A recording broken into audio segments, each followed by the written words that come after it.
नमस्कार मैत्रिणींनो, प्रियंकाज रेसिपीमध्ये आपलं मनापासून स्वागत। आपण कांद्याची भजी किंवा बटाट्याची भजी नेहमीच बनवतो व जे खायला प्रत्येकालाच आवडतात। आज मी तुम्हाला कांदा व बटाट्याचे मिक्स असे भजी बनवून दाखवणार आहे, जे खायला एकदम अप्रतिम लागतात, शिवाय एकदम कुरकुरीत बनतात, अजिबात तेलकट बनत नाहीत व एकदम झटकीपट तयार होतात। चला तर मग रेसिपीला सुरुवात करूया। कांदा व बटाट्याची भजी बनवण्यासाठी इथे मी 2 मध्यम आकाराचे कांदे असे उभे चिरून घेतलेले आहेत।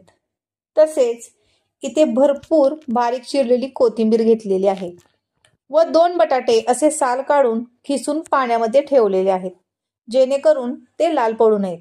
आता भज्यासाठी पीठ मळून घेऊयात। त्यासाठी मी एका भांड्यात उभा चिरलेला कांदा घेतलेला आहे, तसेच खिसलेला बटाटा असा दाबून पाणी नितळून घेतलेला आहे, जेणेकरून त्यामध्ये अजिबात पाणी राहणार नाही। आता यामध्ये मी साधारण 1 चमचा धनापूड, 1 चमचा जिरेपूड, 1 चमचा ओवा हाताने असा चोळून घातलेला आहे, शिवाय 1 चमचा लाल तिखट, चिमूटभर हिंग, चवीपुरते मीठ घालून हे हाताने छान मळून घ्यायचे। हाताने असे मळून घेतल्यामुळे आपण जे मीठ घातलेलं आहे त्यामुळे कांदा बटाट्याला पाणी सुटेल।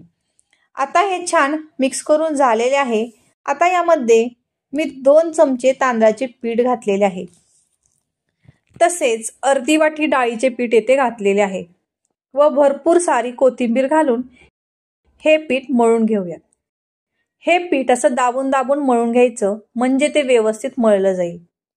आता यामध्ये मी परत अर्धी वाटी डाळीचे पीठ घालून घेत आहे व ते मळून घेत आहे। हे पीठ मळताना यामध्ये अजिबात पाणी घालायचे नाही, बिना पाणी घालताच हे पीठ आपल्याला मळून घ्यायचे आहे। बघा, इथे पीठ व्यवस्थित मळून झालेले आहे। आता इथे तेलही चांगलं तापलेलं आहे। आता यामध्ये छोटी छोटी भजी आपण सोडून घ्यायची। भजी छोटी छोटी सोडल्यामुळे ती व्यवस्थित एकसारखी भाजली जातात। तसेच ही भजी मध्यम आचेवरच तळून घ्यायची। यामध्ये आपण पीठ मळताना तांदळाचे पीठ घातल्यामुळे ही भजी एकदम कुरकुरीत बनतात। बघा, इथे ही भजी छान कुरकुरीत भाजली गेली आहेत। तसेच ही भजी अजिबात तेलकट झालेली नाहीयेत। ही भजी तुम्ही सॉस सोबत खाऊ शकता, तसेच कोरडेही खाऊ शकता, खायला खूप अप्रतिम लागतात।